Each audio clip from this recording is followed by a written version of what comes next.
My name is Ted Burns, and I'm Senior Director of Political Affairs and RADPAC for the American College of Radiology Association, and I want to welcome you to our RADVOCACY podcast hosted by RADPAC. Our goal with the podcast is to give you a behind-the-scenes look into the various advocacy efforts of the college, our members, and insights from political influencers here in Washington, D.C. I'm honored to have with us today a rising star in the House Republican Conference and a member of the House Energy and Commerce Committee, Congresswoman Cammack. How are you? I'm doing great. Thanks so much for having me. Of course. So I always make the assumption that all of our listeners know all the different members of Congress that we will interview, as well as other guests, and that's not obviously the case. And so what I would like for you to do, if you could, is just let's start off with your background prior to getting elected into Congress in 20. Oh, well, gosh, it's so funny because, when people ask me that, I feel like I've heard it so many times that you're always like trying to zhuzh it up and give different variations of your story. But the long and short of it is, I came into my first term last Congress as the youngest Republican woman in the country. And one of the things that I highlighted was the fact that I grew up in a single parent household. My mom was a working single mom who, our family business were commercial sandblasters by trade and very blue collar working class family, and had some challenges growing up, financial challenges. My family had addiction challenges. And so I always tell people that people like me typically don't make it to Congress, where we're not politically connected or independently wealthy. And, while I was growing up, even though, when I was 18, I started voting, I wasn't involved in, like campaigns and things, the way that a lot of people get their start in politics. It actually came to me in a very kind of a tragic way of, we ended up losing our home to a big government program. And like a good millennial, I started Googling what the hell had just happened. And, I started reading articles about this monstrous program in Washington that really incentivized all the wrong things. It was a bipartisan effort, and it was government's way of trying to solve a problem, which at the time was, post-recession, everyone was really struggling financially. People were struggling to make rent and pay their mortgages and keep food on the table. And we all remember how crazy it was. Mm-hmm. And so this was a government attempt at intervention, and it failed miserably. And it ended up costing $78 billion. And wow. 6 million people estimated to have lost their homes during that time. And so I was in the final month of college, getting ready to graduate. And I had this whole life plan of, going into the oil and gas field. In fact, I had interviewed with a company that I was going to sign with. And then, this happened, and I had to make a choice. Do I get involved and try to change something, or do I, put my head back in the sand? And I remember getting a call to go run the campaign for a guy in Florida. I was in Colorado at the time. And I said, I'm young and dumb and, not married and don't have kids. And this is a time to do something ridiculous like this. So yeah. I ended up moving across the country and running a campaign, and somehow by the grace of God, we won. And I then became the chief of staff and served the district for the next 8 years, and had met my husband and gotten married. And then the time came for me to make the decision to either go back to private sector and, start that life, or continue on the work of fighting for working class people, for people who are just sick and tired of big government dictating their life, to fight all the broken systems that we have. And so, yeah, it's been a really, really wild journey, but I talk about often that, this is the beauty of our republic. It's that, someone like me with no money and no political connections can go from homeless to the House of Representatives. That is the America that I know and love. Super cool story. And the next question I want to ask you, I think you kind of had a little bit of a head start because you were a staffer and in particular, a chief of staff. You kind of knew how DC worked. You have a lot of members of Congress, freshmen understandably take a month or 2 or 6 to figure out where the bathrooms are and what the noises. They still are. They still are. Come on. What the noises are in the hallway all the time. Those are the rats. Right. But you obviously had a little bit more inside baseball advantage when you first came here. And I have to assume that played a big role in you already getting on what we would call in DC an A committee, which is the Energy and Commerce Committee. This is one of the most highly sought after committees in the House.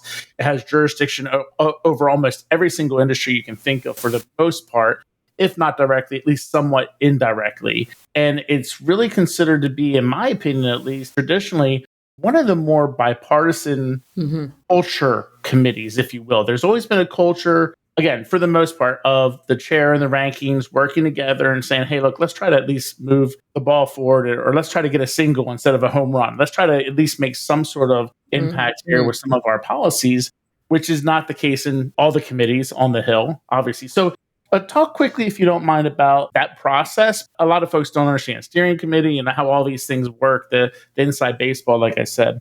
I joke sometimes that there's only 2 A+ committees, and that's Energy and Commerce, which is the oldest, longest standing committee in Congress. And as you said, pretty much has jurisdiction over everything, anything you could really think of in the American economy, from trade to sports to health to energy to tech and communications. I mean, there's basically every issue under the sun that we deal with. And so, of course, that's why I'm very pro Team E&C, because we get to kind of have our fingers in everything. But the other committee, A+ committee, I would say, is Ways and Means, and that's predominantly taxes. And then you've got your remaining A's, maybe, dare I say, A-. Of course, all my friends on approps and financial services are going to be, having a talk with me about this. But, you have appropriations, and then you have financial services, which I remind people, financial services is a spinoff of Energy and Commerce, so they're welcome. And then from there, it's like everything in Congress is kind of graded on an ABC, right? So you have committees that have tremendous power and jurisdiction. Those are your A's. And then your B's have very niche jurisdiction and limited power. And then your C's, which sometimes get a lot of noise, but don't have a lot of jurisdiction or power, And it's kind of crazy because Homeland Security, for example, is considered a C committee. And people are like, how could that possibly be? And it's like, well, it's because, it doesn't have a whole lot of enforcement and it doesn't have a whole lot of jurisdiction because it was created post 9/11, and rightfully so. And there's a big discussion about this, but all of the jurisdiction that they really need in order to be effective, it's housed in other committees. And there's one thing I know about Washington, it's no one wants to give their power up. So that's one of the challenges that, we see. And it is absolutely a who you know, not what you know, when it comes to getting on committees. You have to have a very clear plan, and you have to really work what is called the steering committee. And the steering committee are your colleagues who have been appointed by either the speaker or they have been elected by their peers to represent as a class president or a regional representative. And they're the ones that make the decisions and determinations of who goes on what committee. And so if you are someone who considers yourself an army of one and you think you know everything, you're about to find out real fast that you do not, because it is absolutely a system where you have to prove that you're a good fit for the committee and that you have earned a place there and you've done the work. And one of the things that my team, and I'm blessed to have such an amazing team, early on when we had kind of charted out our path, I had said, what's the best thing we can do to, get to Energy and Commerce? And they said, act like you're already on the committee. So wave on to, the committee when you can. And when there are Energy and Commerce bills on the floor, go speak on them. And when there's a special order on a bill or an issue that's E&C jurisdiction, go participate in that. That was the best advice that I got, because it really does start preparing you for the battles that you're going to have to fight once you become a representative on that committee. And plus, when your colleagues who are making these EU take an interest in an active role, and then also that you're able to articulate and handle the issues themselves, it's like, oh, that's a natural fit. Why is she not on the committee already? Kind of like you said, act like you've already been there. Yeah. Let's talk a little bit about, we know there's, not many days. We're under 50 days now to the election. There's not many days left on the Hill where you guys are in active session between now and the election. So focus a little bit more on what we call the lame duck session. There's times where lame duck session, which at the end of the year when it gets pretty hot. And then there's times where the lame duck lives up to its name. Obviously, it depends on the election results. But overall, do you have a general vibe or feel for what could or could not happen during the lame duck? Yeah, it's interesting. It's like you said, I mean, it could be pretty lame where not a whole lot is going on because immediately after the election, you basically have a couple days as a new member and then you're called to Washington for orientation. And then freshman orientation is the new crop of, kids that descend on to Capitol Hill and we do some cleanup with, outstanding suspension bills, which are bills that are non-controversial that effectively suspend the rules, the normal order of things, and people just vote on them. And they're normally unanimous. And so we do a lot of those. There's not a lot of heavy lifting, but we live in very strange times, unprecedented, as some may say.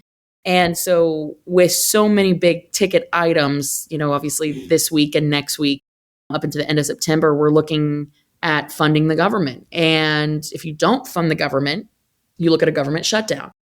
And so that's a very interesting dynamic. You also have the expiration of the 2018 Farm Bill at the end of September. And that's a critical program. We're talking to radiologists right now. So I would point out that rural healthcare is part of House Agriculture jurisdiction. And I serve on House Agriculture as well. And so that's a huge issue. And we haven't been able to get the final package to the House floor. So you're going to see a little bit more action than we anticipate. And then, of course, the final on election night is going to dictate whether or not this is going to be a very lame duck or a very active street fight, Mortal Kombat type lame duck. Because if we see a situation where the House flips, then you could see the Republican-held majority doing everything in their power to wrap up every major ticket item that they could possibly do and ram through before the end of the year. And so there's always politics and dynamics at play that you are just completely at the whim of things out of your control, the election outcomes and so many different dynamics. So it's going to be interesting to see how that works out. We won't know until election night really what we're dealing with. And if it's a clean sweep for Republicans where they take the House, the Senate, and the White House, which I believe we will, I think you will see a very low key, it'll be a lot of work being done behind the scenes, but public facing, there won't be much going on. It'll be us preparing for the next Congress. Yeah. Yes, because then that turns into budget reconciliation in the first 100 days. So I want to finish on two things here. I'm going to be respectful of your time because we had lunch earlier today together and you had kind of, the expression putting out fires. You're literally trying to help put out a fire in your district that you had got word of and you're scrambling to try to make sure that everyone's safe there in the district. But during your short time in Congress, you definitely have established yourself as a GSDer, get stuff doneer. Look at how you clean that up. I usually don't filter myself, but I'm trying to behave here. But one of the main issues for all our listeners, that is get shit done. Right, exactly. I'll say so you don't have to. So now I don't have to. There you go. I got you back. One of the main things you're really, really passionate about, which is a great connection with what we do in radiology, is breast imaging, mammography coverage, mammography screening. Been a participant, I think, almost every year you've been here in the Congressional Women's Softball game. Mm-hmm. You've really taken an interest in this issue and how to help not just your district, but kind of helping your colleagues in Congress understand the value and importance of this and ways that they can be helpful to their constituents as well. One thing that I know you're planning on trying to do in October is a Mammography Monday, where the goal, I think, and you can confirm this, but the goal is every Monday in October, do like a short video about the importance of getting a mammogram. Yes. The importance of mammography screening. And just as a way to outreach to constituents to remind them the value, and then also, really encourage them to also encourage their friends and other family members and everyone else. Do you want to talk a little bit about that as we get ready to enter, what's going to be a pretty important month for breast cancer in October?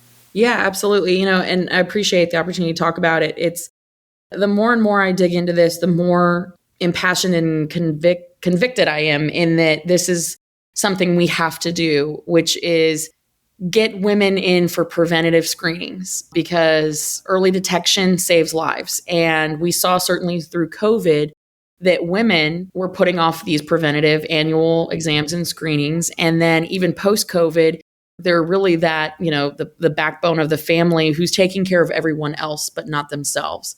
They're continually putting their health needs on the back burner. And what that is translating into is much more serious diagnoses, late stage diagnoses.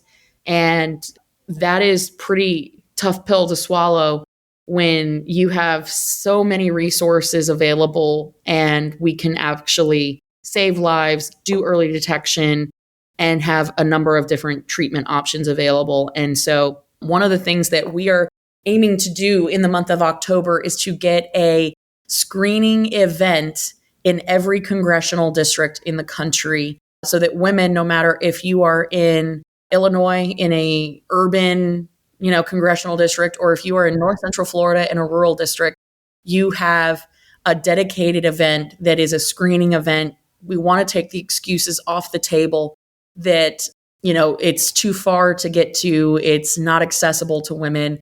And so we're working with a lot of different partners to establish mobile clinics and mobile units to go screen in rural parts and underserved parts of districts, but also to then lay out a lot of glaring issues that we see in women's healthcare. And you hit on what we'll be doing every Monday, talking about, some of the factoids. And one of the ones that really sticks out to me is that in the last 5 years, less than 10% of NIH funding for research and development has gone towards women's health. Less than 10%. And it's a glaring statistic that we can only fix with putting a big, bright spotlight on it. And I think that using this opportunity in the month of October to highlight breast cancer awareness and the need for annual exams, detection, early treatment, these are all things that are really wonderful in helping us address a lot of the shortcomings and gaps in funding and issues that we need to address here in Congress. If I could clone you, gosh, I would put you in about 434 other congressional districts. My husband would be suicidal. Well, look, I want to be respectful of your time, like I said earlier. And first of all, thank you for what you just said. It's so important. It means so much, not just to us and to our providers who do breast imaging, but also to the patients. Obviously, I think everyone knows someone personally who has been impacted by breast cancer. And it's just the passion that you have for it really is very obvious and very much appreciated. So we're going to do a lightning round. Okay. We're going to try to do the best you can with like 1 or 2 word answers if possible. I know that might be hard in some of these cases, but favorite food. Now, before you answer, I don't know if the lunch that we had today would count as a top 5. I would probably put it in a top 5 or 10 because that fried chicken was fantastic. Go ahead. Favorite food. I'm such an Italian nut. I mean, anything Italian. My husband's chicken, he does like the best boneless, skinless chicken thigh on the grill with jasmine rice. It's just amazing and delicious. That is not 1 or 2 words, but that's okay. It's Look, I'm from Philadelphia area, so I'm with you. Like, I'll have Italian 365 days. Yeah, don't threaten me with a good time. Favorite hobby, thing to do, not congressionally related. Fishing. Okay. Favorite place to travel? Home. Staycation. I literally looked at my Apple Wallet the other day, and you know how you have all your boarding passes in there? Yeah. And in the past 2.5 years, in the last 3 years, I've taken 578 flights. Oh my gosh. And I had to look that up just now. That's crazy. So I don't get to spend a lot of time at home. So I would say my favorite place to travel to is home. But if I'm going on vacation, Northern Italy. There's a theme going on here. I have to bring you back. Yeah, again, I'm a sucker for it. Italian month or something. I don't know. Favorite expression, motto, saying. I'll give you an example. And it could be like, it could be famous. It could actually just be something that just you use or whatever. In our house, I say Nike a lot. Just do it. So like if my kids are like, well, I don't know, Nike, and I'll just walk away and they know, okay, I don't want to do homework, Nike. So whatever it may be. But what would you say is an expression you like to use or you find yourself using quite a bit? Everyone kind of knows me for go big or go home. The word in our office is extra. So we don't do average. And I am actually highly allergic to average. So the whole concept of just do bare minimum or just do enough, check the box, that does not work for me. So if we can't do it extra big and like with a wow factor, everything, and it's everything. So this better than anyone, members of Congress, when you get here, they give you the choice of white cards or ivory cards for their business cards. And I said, I don't want those frickin' cards. I want navy blue cards with gold. Because that's extra. That's chef's kiss extra. Yeah. And they're like, we can't do that. And I said, that's fine. I'll find someone who will. And so that's extra. So that's pretty much, that's a saying that my team and people who know me for is go big, go home, be extra. And what I tell members of Congress, though, and this is a relatively new one this year, is don't let Congress be the best thing that ever happened to you. That's actually really, really good one. Because, then you can get this complacency that sets in, right? I'm just here and I've done enough. This is all I need to do, right? So, Well, look, I appreciate you professionally. I appreciate you personally. We've gotten to know each other a little bit over the last little bit and I've really enjoyed just the refreshing kind of vibe you have, the energy that you have. It makes sense that extra would be that word for you. So thank you for all you're doing. Thank you for all that you've done. And this, if you ever need anything, we're right here for you. Oh, I'll be calling you this week. You know that. All right. I appreciate all the work that you do. Seriously, thank you. And to all your members, thank you, thank you, thank you.